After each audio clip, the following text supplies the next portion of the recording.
Just a little bit about what we're doing today, and then we'll kick it off.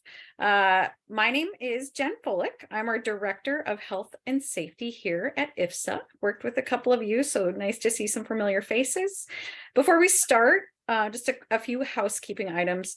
We're going to be recording, which I think you may have already hit that little button that says yes and no. If you're not able to stay for the full time, we'll obviously send this out to you. Go ahead and you can turn your camera off if you don't want to be on the recording. You can also keep it on. We're happy to see everyone here. We will share the recording with all of our registrants. The Zoom session will also have transcription available.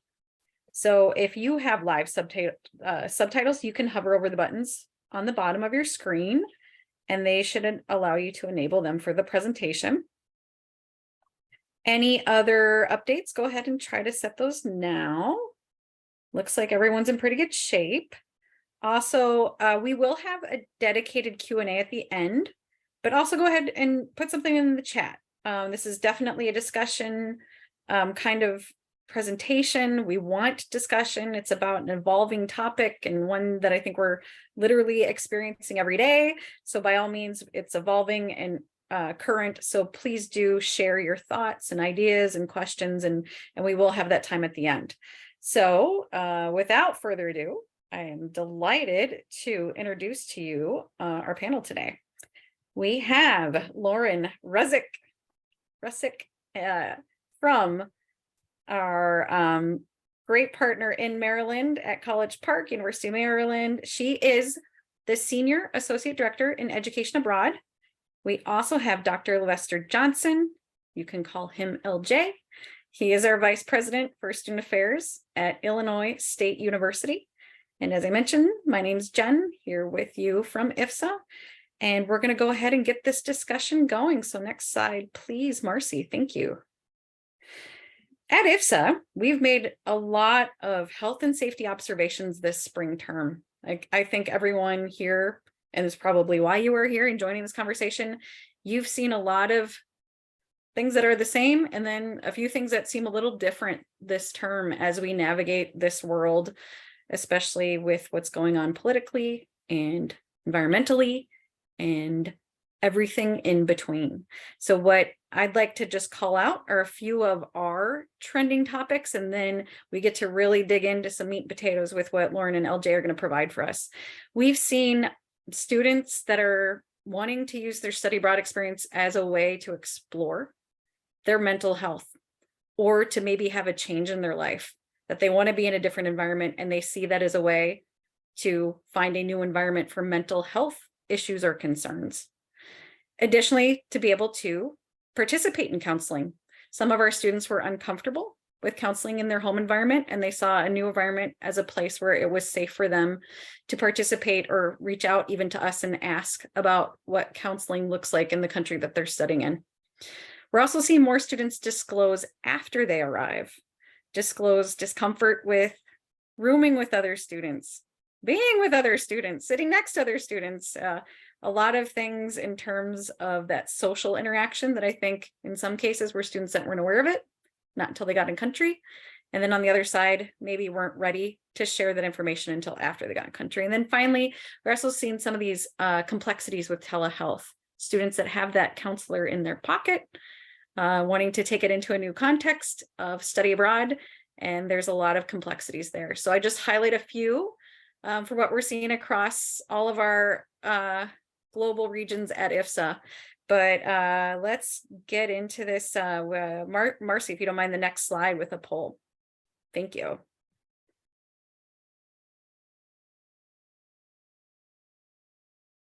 You should be able to see here the first question. It's a health and safety trends. What are the trends you're seeing in health and safety abroad? Any answer is welcome. Thank you.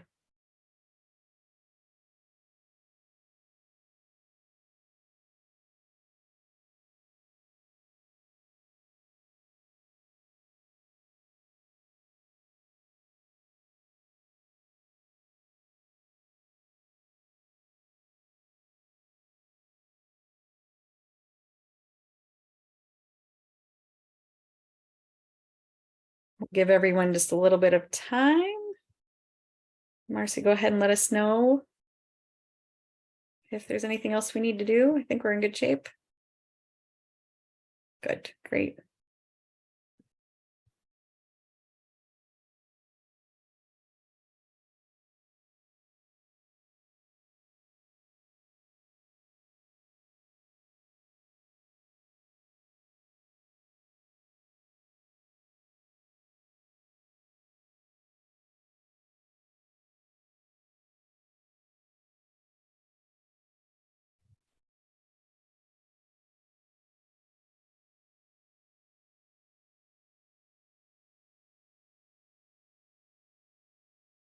Lots of great responses, so thank you for that.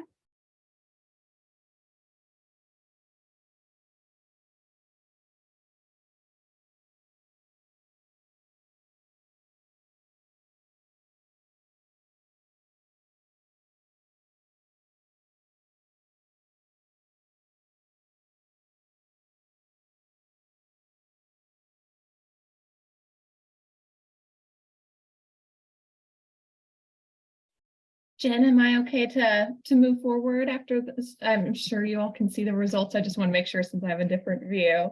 Oh, you know what? I think you'll probably just need to go ahead. Okay. By all means, go ahead. Yeah, we can't see the results. I saw a little bit. I saw like a sneak preview. Well, I'll go ahead and drop them in the chat too, since they're not automatically populating for everyone. There's a lot, so I think that might be part of the reason, which is great. Wow, great. And as we go to the next slide, Marcy, I'll just kind of summarize and recap them here, but glad actually that they are in the chat so you can see them as well. Certainly a lot of issues with counseling, the consideration of other students. It is interesting. I think a lot of people, for better or worse, experienced isolation, and with that came some comfort with isolation and then some discomfort with getting back into integrating with other students and into the classroom and into particularly living situations. And great, there's a lot of great comments here, in particular with insurance and inclusions. Absolutely. These are the things that I think we will see LJ and Lauren highlight for us as well. So thank you for that. And with that, I'll turn this over to LJ. Thank you. All right, thanks, Jennifer. And welcome everyone. Thanks again for joining us. And again, looking forward to some engaging conversation and sharing of information. I'm going to start things off by trying to set the stage for what's happening on our actual college campuses and so forth. But before I go there, I'm going to be sharing some data a little bit later, some more specific data. Some's going to be actually quantitative, some's going to be qualitative, but to set the stage, I want to have you have a sense of where I'm at and what kind of campus community I'm coming from and where these numbers are coming from. So I'm at Illinois State University, which is in the wonderful Bloomington Normal. We got a lot of snow outside right now. And it's a large public institution of about 21,000 students, 18,000 undergraduates, and 3,000 graduate students. So your typical large public institution. And what I would share are two observations. One, again, we're coming out and have come out of a pandemic and so forth. And guess what? We've all seen and probably experienced, there's been a lot of pent up energy and engagement of our students who have been biting at the bit to get back to in-person type of activities and involvement on campus. As a matter of fact, if you haven't experienced, we've definitely experienced here at ISU where take an event like Welcome Week. We had literally students lined up out the door of our student center for various activities and events because our new students were excited about just getting back to being in person with folks and engaging. We would have events like our drag queen bingo. I know, very unique in that sense, but again, we had some celebrities who were here to do bingo with our students, and the line went from inside the student center and the event room that we actually had up into our quad area outside. So but a lot of engagement opportunities for our students who have not had this opportunity for engaging with others, whether it was in high school or what have you, prior to now coming back or starting their collegiate careers. All that being said, these students are coming back then with additional challenges, we believe. Not only are they in the area of interpersonal communications because they have been pent up and at home and alone on their own, um, but then some have developed some behavioral type of challenges, of which we are all seeing a number of increases on our college campus as relates to, and I saw some things in the chat as relates to anxiety, um, acting out type behaviors, ideation. We're seeing an increase in all of these areas. And to tell you a little bit about what type of system we have here at ISU, we have what we call case managers and embedded case managers. Some of you may have these officers. They're typically within your dean of students offices, sometimes university housing. We have embedded counselors within health services, counseling services, even in our multicultural center. And we do a decent job, I believe, on collecting data and information through these case managers on what type of things that they are seeing. And I'll just overall give you a sense as far as the increases that we are seeing. Our Dean of Students office alone has seen like over 100% increase in the type of cases or issues that students are bringing to them. And give you some raw numbers then in that sense. Our Dean of Students office went prior to the pandemic, maybe they would experience about in 1/4 of the year, 35 cases. Well, this year already, we've seen 83 cases and again, that ranges from everything from students expressing anxiety to suicidal ideation and things of that nature. Within our housing department, overall prior to the pandemic, maybe we would see 78 cases on average. This quarter, for this academic year, it's already up to 114. So definitely a dramatic increase in the number of cases and issues that we're seeing that our students are managing. And the areas that I've identified on the screen here are the areas that we see the most. Academic concerns is what they're expressing. Prior to the pandemic, we may have had 10 cases like that. We had 70 and have had 70 up to this point already. Housing insecurity, that's an area that's on the rise. So want to make sure that that's on your radar as well. Prior to the pandemic, maybe we had 1 case. Right now, we're up to 11 cases of that right now, okay? So definitely an emerging area, and if you don't have anything set up, it's something that students are definitely concerned about. Medical type of challenges that our students are experiencing as well. Prior to the pandemic, maybe we had 2 cases. Right now, up to date, we've had about 29 or 30 of those type of cases. And then, no surprise, mental health. Prior to the pandemic, it was already a challenge. We might have maybe 52 cases or 50 or so cases prior or at this time of the year, this quarter. But right now, we're already up to 76 students. So that's like almost a 50% increase in our students and their mental health type of challenges. And then finally, the area of, and this is a surprise, student absence.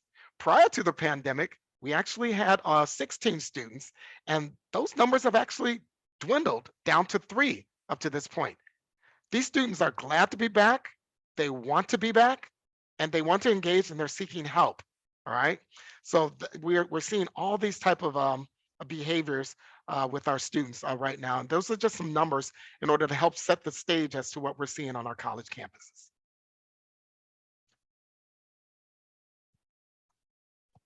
Thanks, LJ, and welcome to everybody.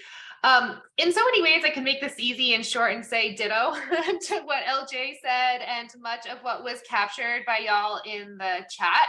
As it relates to what is happening at the University of Maryland.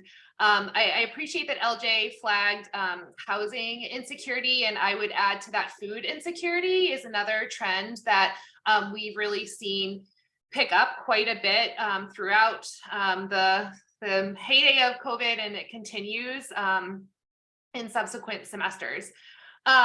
So what I thought I would do, though, from the UMD perspective, especially since I am situated in our central education abroad office, is just build on kind of the trends that we're seeing on campus and offer some additional observations related to how this is playing out in the study abroad journey and the interface with folks on our team, particularly in the program selection and pre-departure phase, because I think, at least from my perspective, that's what I'm working on with my team and where we're really thinking about the need to invest resources. So as far as student behavior related to, in some ways, mental health and just general wellness, a lot more expressions of anxiety and stress. And I saw that a lot in the comments in the chat. And what this kind of translates into is, at least for us, we're interpreting this as a stronger discomfort with a lack of certainty when things can't be spelled out to a T or is solved immediately. And we know, those of us in study abroad, that's pretty much the standard. And while that has spanned the many years I've been working in the field, the students we're working with today and ongoing seem to be a lot less tolerant of that reality. And as a result are placing a different level of demand on staff who are working with them to support their journey, increased type of communication, and for example, navigating pretty bread and butter processes like the visa process or course selection or housing assignments, finding that extremely stressful before they even got into the on-site component, which we all know adds a whole other can of worms when it comes to ambiguity and uncertainty. So we've been seeing students asking for more precise clarity, wanting things earlier in the process, and we're just unable to deliver on that. So there's kind of an incongruence there as far as what students are wanting or say they're needing and expecting and what we're able to deliver. Another interesting trend that we've been ruminating on my team is this concept of social pressure that students are sharing with us, saying that they're experiencing applying for study abroad because that's what everybody else is doing. And I think this is kind of tagged back to LJ's comment about the pent-up demand. Students who felt like they missed out or almost missed out on study abroad or even other experiences they wanted to take advantage of while they were at university. They're feeling like a scramble to seek that out, and maybe not always with the purpose or level of focus that we rely on students having in order to have a successful study abroad experience. So from my perspective, when we're looking at, well, what do we need to do to address this, thinking about how we're helping students set goals, what are the interventions, the conversation points, the moments at which we're asking students to reflect on their individual purpose and goals, and really make sure we have enough resources to spend the time with them to work through that. Just a specific example, when I had a student, an advisor who was working with a student whose application was kind of weak for one of our higher demand programs, they just flat out said, the reason I applied at the last minute is because all my friends were doing it and I was worried I was going to miss out if I didn't just get an application in. And I thought that was really honest of the student, and I appreciated that. And it was a call to us to say that we really need to invest in some time with this student and potentially others to make sure that they have a focus on what they're undertaking, because it's not necessarily a small feat or a small investment of time, energy, and resources. I'll also say this is playing out in my mind in some ways related to our participation trends. So we are seeing, coming through the COVID experience, just a much more Eurocentric enrollment in programs. So we have way less diversity in the location students are going. Now, in some ways, that's driven by what we've been able to bring online and how quickly. So we haven't been able to be out in all the program locations we used to be pre-pandemic, but we're just seeing students want more popular destinations or destinations that feel safe. And I don't even think that necessarily means from an actual health and safety standpoint, but ones that feel familiar, where they know other students have gone and they know other students are actually going. And for us at UMD, that is very much skewed to Spain, Italy, and the UK. As I understand, that's probably similar for many of you. So this is informing, again, back to conversations with students about their purpose and goals. The third thing I wanted to tease out is just the volume and variety of accommodations requests. I also saw this in the chat as well. So this is requiring closer coordination with our accessibility and disability services folks. And I'm so grateful for their expertise and the resources that they offer our students, our campus, and our staff, because we could not navigate some of this without them, including newer requests that I've never really seen before, more linked to housing accommodations, students feeling uncomfortable sharing spaces, wanting guaranteed quiet spaces or clean spaces, and how we assess what the level of need is. And so we're very lucky to be able to count on a pretty well-established process for U of D students to register with ADS, and we really rely on that to flow through into the study abroad space. We can't require students to do that at any point in time. So I know that Jen was raising later disclosures, which makes that very problematic. And so we're starting to think about how do we make sure to help students think about those needs, get ahead of the timeline that they need to get those requests in with ADS, and then giving us time to work with our partners. So we're already thinking about what the messaging is around that. And then the last thing I wanted to talk about, and I think we'll get into it a little bit later, is just the impact of all of this on our staff, both from a training and resources and what do their jobs look like to be able to handle the different demands and needs, but also how do we help them manage their level of stress and balance. I feel like being an advisor now is so much more stressful than when I started in the field, in light of some of these realities, in light of some of the environmental changes. And it really weighs on me. What are the resources, tools, and support that our student-facing staff and our staff across our offices, including those on site, what do they need to help us collectively advance forward to deliver the resources needed that students are asking for, and operate with working with students who are expressing and in some ways transferring a lot of their stress and anxiety on our staff. And I saw that play out very much in the height of the COVID moments when we were returning students, but also as we were trying to restart with those starts and stalls, our staff just continue to report high levels of stress on them because they work in this field because they want to deliver on these programs and help us accomplish our mission. And then when they had to take away an experience for students and students were projecting that anger and frustration on them, what that did to them. We're a little bit beyond that, but at the same time, as we talk about how students are feeling more frustrated or overwhelmed or unequipped or unwilling to make more independent decisions, it is transferring back to our staff. So that's something I'm really trying to pay attention to and looking forward to hearing thoughts from others.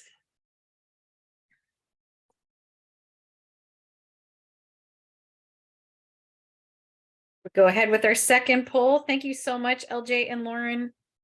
I wanted to I just made a comment too, Lauren, to your point. I've seen a lot more in Australia, New Zealand. So yeah, it's just interesting to see what's going on now with the destination. So our second poll here is resource gaps. What are the gaps in resources or support your staff is experiencing now in supporting students? And Marcy, I'll let you know, we'll give some time and then I'll let you know if we can see it in the screen.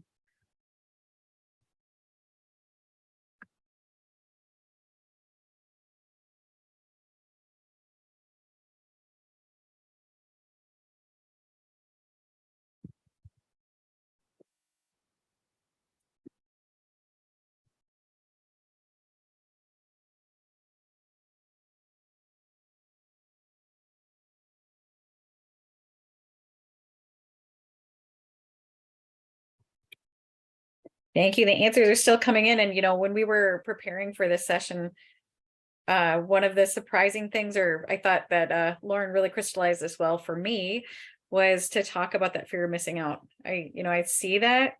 And I think LJ and I both were like, we see it, right?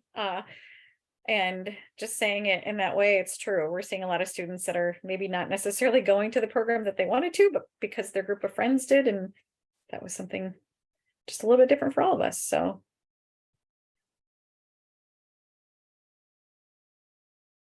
All right, if you want to go ahead and share those results.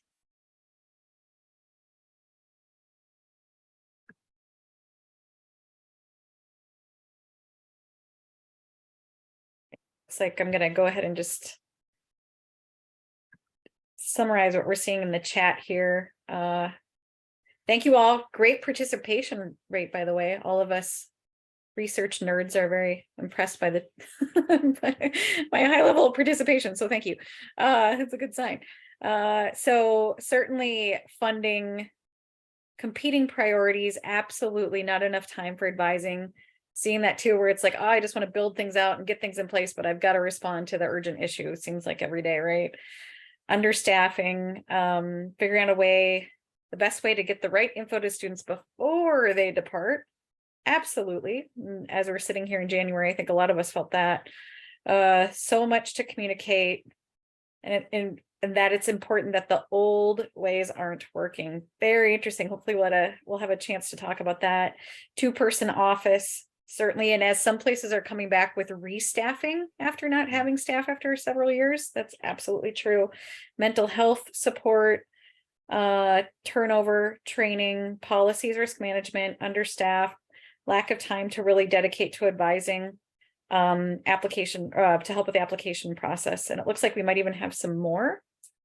Like for the last, the cutoff rate at the end, it says lack of. Yeah, I find the thread regarding staffing to resonate with me as well. And I remember going to a number of conferences and so forth, and it's the number one topic area that everyone's wrestling with these days, as we are not only cannibalizing staff within our own institutions. People are throwing in perks like work from home for a day or two and things of that nature, or increasing salaries and taking staff from other areas on campus. But then you've got to deal with the local community and businesses, as well as nationally what's happening. So staffing has been a major issue with all of us.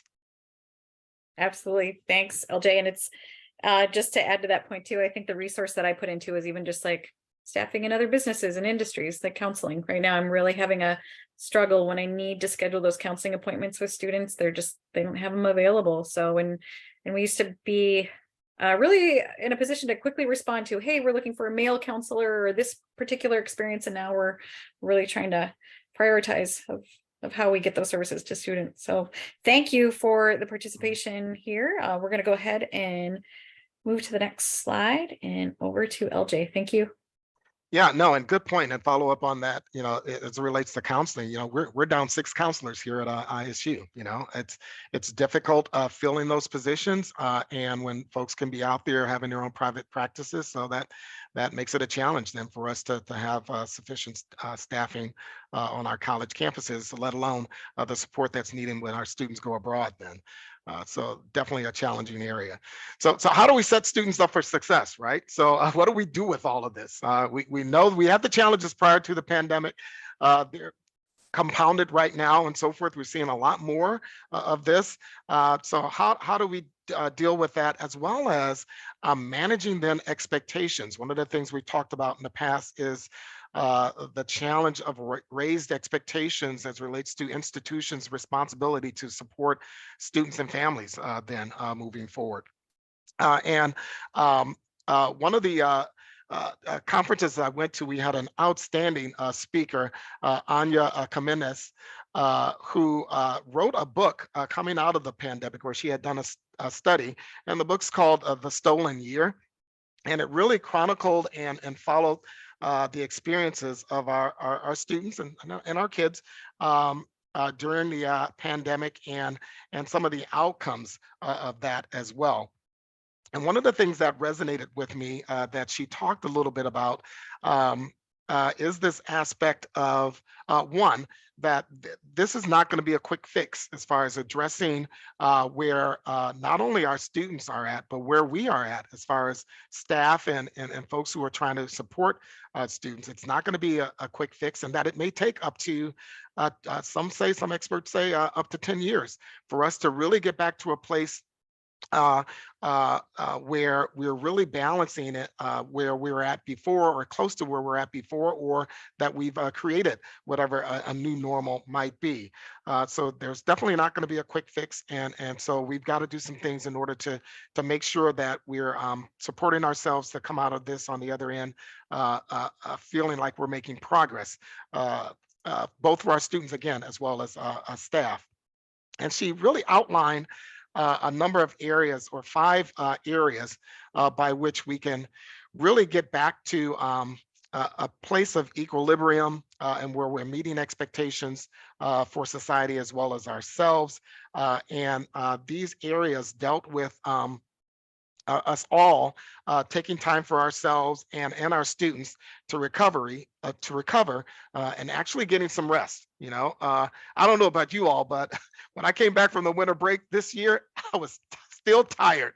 All right, still tired, and it's becoming more and more difficult these days to just juggle what it is that we do on a daily basis, and then to look for those breaks and that rest type of time frame. But we do need to somehow, some way, carve out time to actually get rest in order to establish some type of equilibrium for ourselves. She also talked about then self-care. Well, the pandemic took away some of those things that we'd love to do, and those things that brought joy and happiness to our lives and so forth. But we've got to return to incorporating things in our lives that make us happy. I'm sorry, I got back into the movie theaters and so forth. I love catching up on my movies. I love getting on the golf course. I'm back out on the golf course and so forth. And I love the travel, thank goodness.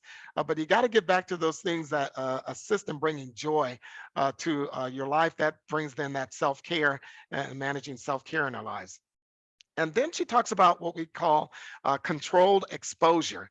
And that's the acknowledging, again, that we've gone through a pandemic and wanting to talk about it, but not allowing it to be a controlled factor in your life. All right. So to acknowledge, but not allow it to control you. So that controlled exposure. And then that gets into the next piece as well, developing a clear-eyed view and striking that balance so that you don't just gloss over, for some, which was a traumatic experience going through the pandemic, but yet not obsessing over it and letting it take over your lives then. And in the end, we've all got to devise plans and develop a plan for moving forward. What does that mean to take control and have some intentional things that you do in order to get back to the you that you wish to be, then in that sense, while allowing for, and I use the word, or she used the word improvisation here, but a lot of us on college campuses, we talked about being able to pivot. I know it's a bad word with a lot of folks these days, right? We did a lot of pivoting over the and during the pandemic, but to be allow for some flexibility in how things go and these ebbs and flows that will come in your life over the next 5, 10 years, where however long it takes for us to get to some sense of equilibrium, and be prepared for some newness in your life as well. Things may not go back to with the way they were. There may be, again, this new normal, and to prepare yourself and set yourself up for what that might be so that you can be productive. So, but I thought, and I highly recommend this book, or to go online and to listen to any of her videotapes then and messages about her book. She's got some great points in order to share. So I just want to make sure we shared that with folks. Thanks, LJ. I might also just build on that to make mention of something I know that we all already know, which is, of course, the pandemic wasn't the only big thing going on over the last few years that are impacting how students are approaching their college experience, how they're navigating lives, how we're all navigating life. Jen gave a nod to, I think, some of the political, environmental things that feel really difficult and are impacting our daily lives, and how students are thinking about themselves, the way they're walking through this world, their opportunities as students, and certainly how they want to participate in the world beyond our university spaces. And I'll kind of go back to some of the trends that I was talking about at UMD, which is these conversations I'm having with colleagues across the campus, which are so vital to understanding collectively our shared kind of understanding of who our students are and what they need, and investing in those relationships in order to cohesively address some of those needs, but also kind of figure out how that works in our respective context. I'll say, even as it relates to preparing for today's conversation, I had conversations with somebody in the counseling center, our director of counseling services, our director of student conduct, and somebody in our accessibility and disability services. And in so many ways, they triangulate what I already know, but offer very different lenses on that, and are helping me understand, well, what's realistic that we can accomplish here, and what are problems that are much bigger than me or these few partnerships. So it sometimes really feels so heavy, even as I'm thinking back to the comments that have been thrown in the chat. In a lot of ways, it's great when we have things that are happening similarly and we can compare notes and feel that we're aligned, but when it's this type of stuff, it just feels so weighty. And so we're happy that this conversation is happening, and hopefully folks will spin off of today with some thoughts and other conversations that they can bring back to their colleagues and campuses. And so we wanted to offer perhaps this as a framework for us to think about what can we actually do about all of this. So we know the world feels like it's on fire sometimes, it feels so overwhelming, but what is within our locus of control to be able to influence how we move forward, learn more, adapt our resources, and make sure that folks at all parts of the process have what they need to be successful. So we kind of thought about it in these three buckets: the experience, which is kind of the center part. And when we're talking about study abroad, this thing that the study abroad programs that we build, and the experience we want students to have, and the learning outcomes we're hoping they achieve. What are we baking into those that kind of help address some of these challenges, or help students think about the way they're going about the opportunities that they pursue, their own learning, and the learning environments that they're in? Particularly want to speak out there to the way that students expect their experience to be versus the reality. So the tendency to potentially romanticize what this study abroad experience is like. And I'll share this brief anecdote because I just found it so interesting. We had a student come back into our office this week after being in Italy for the winter break. And when asked about her experience, the feedback she gave, and she was so surprised that they did not have garlic bread in Italy. And this really rocked her world. And she was not very happy about that. And it was not what we were expecting, but it was interesting that stood out so much to her. That was the first thing she came back to tell us. So how she might have been thinking about that experience, where that is being influenced. We know social media and these lovely images of people having fun, beautiful times in these lovely locations can influence what students expect for their own experience. Then thinking about students, so many of us have the benefit of interacting with students, so we're making these observations. We have this anecdotal and oftentimes quantitative data about what they're doing, who they are, what they need, what they're telling us, and paying attention to what that evidence, how it should inform the resources that we're providing, or what changes we need to make. I was speaking about student communication.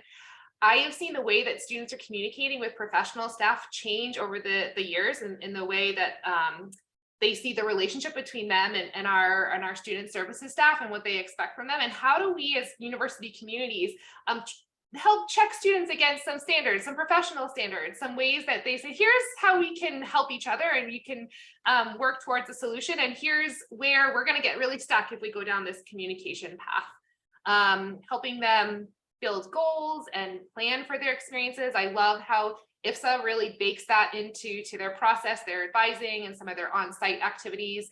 How can we work with on-site partners too to do that throughout the process? And that goes back to expectation setting.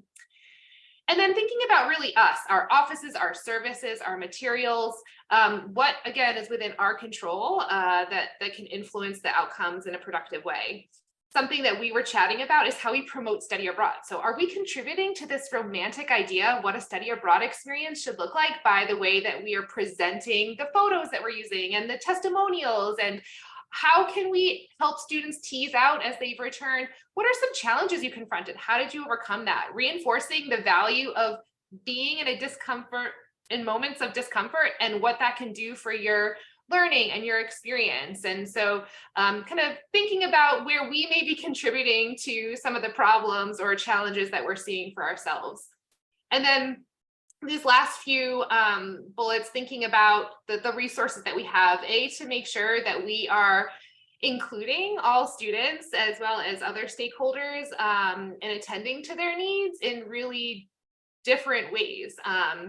Thinking about the particular needs of students based on their social identities and variety of experiences that they're having pre-study abroad, as well as our staff. So I offered this as kind of a framework. LJ, Jen, if there's anything else you want to jump in here. Yeah, no, I would definitely emphasize that point that you make about the inclusive excellence and us being mindful of. I think you mentioned earlier it wasn't just a pandemic that we dealt with. We dealt with a social justice pandemic as well. You know, there are things happening across our country as it relates to social justice, and therefore, students and families from underrepresented populations were impacted differently than a majority of folks. So we've got to take those factors into consideration as well as we are supporting our students and preparing them for an experience abroad and things of that nature as well. But to not forget that factor as well. Yeah, absolutely, LJ. Just it's also the combination of so many things that we've all been scrolling every day, seeing in isolation, not being present, some people being present in so many world events that really have impacted us in the past couple of years. And I hope she doesn't mind if I put her on the spot, but Susie Breslin is our director of our Ireland site. And I just want to give this as a great example when we talk about social impact, civil impact. And this is my gut check. And this is how I am very grateful for, as Lauren mentions, having that framework of teams checking in with each other. What Susie has done, and I'm going to put you on the spot, Susie, and then you can comment if you want, but no worries if you don't want to. But she, even when I see alerts, and I'm in that director of health and safety mind, where it's just, I've been for so long, that alert, another alert, and you're just like, your level is here for so long. But she sent a note the other day, like, you know what, this one's okay. This one's fine, we're gonna be okay. And then also, even as of today, there's a demonstration in one of our site regions, and she noted that, hey, guess what, this is, rather than dangerous, this is disruptive. And we can do disruptive, students should learn how to be in a disruptive place. So I think it is, of thinking of all of these different perspectives. Did you want to add to that at all, Susie, if you don't mind? Sure. She might not want to, No, because she didn't know I was going to call on her, and it's late. That's all right. Hi. Hello from lovely Galway, where I'm in a hotel room tonight. So hello everybody, good to see you all. I suppose, look, from my perspective, again, that's why we have people on the ground, right? Because I can tell you that, okay, so the statistics say, well, Trinity College Dublin and UCD, University College Dublin, could become impacted by these, sort of demonstrations tonight, but they are moving in a certain way, and it's about a certain topic.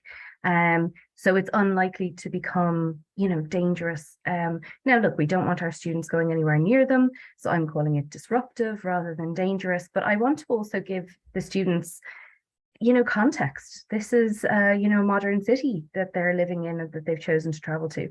And I think just to, I'm basically piggybacking on LJ's, but Lauren's points very much here, in that, for their longer term investment in their mental health, students really need to kind of get to know these possible problems and issues, both themselves, that they bring to their programs, but also that they can encounter while they're on site. So, just to say that I really, really appreciate all of the disclosures that are coming my way before the students get on site. But I definitely think we need to have, a very kind of open conversation with them about also the amount of investment and the amount of work that they have to put in when they're on site to navigate those systems, to access those supports, and what they're going to need from, just to have a successful experience the whole way through.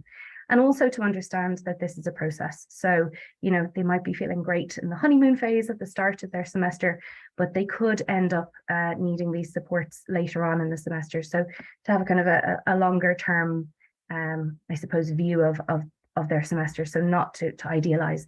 I think that intercultural agility piece is vital as well, to navigate those different support systems on site. So even just giving them a little bit of context about something as simple as the disruption that a demonstration can bring to them, I think giving them context and treating them like adults, giving them that information is very important. I hope that's okay. Thank you so much. And it's just that perspective that I have to do that check, because I think of what we've been going through in the US, and guess what? It's, there's been the civil unrest and the the social justice issues, that we're taking with us. It's every day I'm learning, what it looks like in a different context. So thanks, Susie. Appreciate it.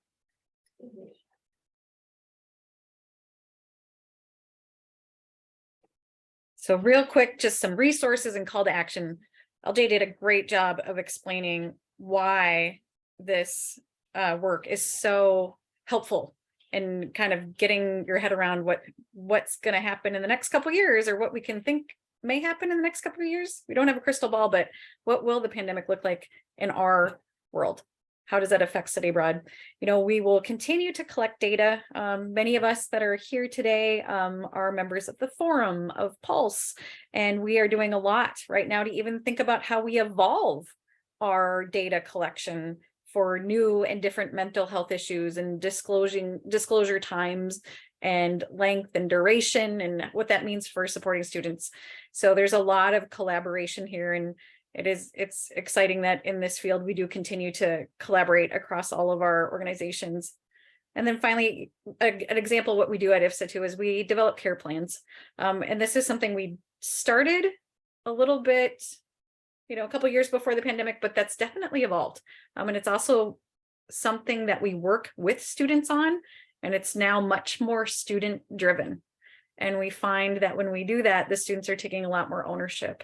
And I hope we can continue in that direction. So a couple of resources and calls to action. I hope everyone that's here can sense, the thought and energy that LJ and Lauren have put into the topic, and really getting some ideas sparked and generated for us. And with that, when I turn it over to the group and to the Q&A, I saw some great items in the chat.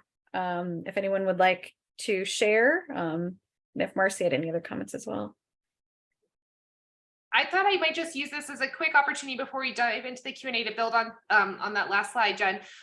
Just related to the collaboration, something that we've started doing, which has really amplified, I think, our collective understanding of what we're learning from each semester, each term, and each experience, is doing kind of a biannual debrief of health and safety incidents with our whole team. So everybody on our team, we understand what happened, how do we resolve it, what did we learn, and what do we need to kind of invest in to mitigate something like this from happening again. And that has been really valuable because it's reinforcing that all of us, regardless of whether you're student facing or more operational facing staff person, we have a role in supporting our students. So it's, in some ways it's data collection, but it's more on the ongoing basis of kind of anecdotally looking at what we just experienced, and then paying attention to campus trends in so many ways. I really appreciate what LJ presented as far as campus data, because we don't necessarily see the exact same trends happening in study abroad, but we know this is the context students are coming from. And I am keeps me up at night thinking about what I'm hearing from colleagues about the increase in self-harm cases, hospital transports, things that are just nationwide, really indicate severe challenges our students are facing. And obviously in the study abroad context, we don't want that happening at all, but in the study abroad context, that can become very complex and even more challenging when students might not have the resources that they normally know of. So talking of being more candid and direct with these conversations with students throughout the process, so that they can feel more comfortable raising it. And then the last thing I thought I'd bring to the fore, because this was new to me, and it was just me, but when I was talking to our ADS folks, they reminded me that when the ADA was amended in 2008, it made many more folks eligible for accommodations. And so with the uptick in diagnoses of ADHD and mental health, this means that the first class of incoming students at Maryland are the first group of students who have had accommodations for their entire education. So they're coming in with this experience and expectation that these accommodations are part of their educational journey and will travel with them abroad. And so that was really eye-opener to me, and reinforced that we've been seeing more of this, but now maybe even to a greater extent. So I thought I'd share that with y'all in case it was new info.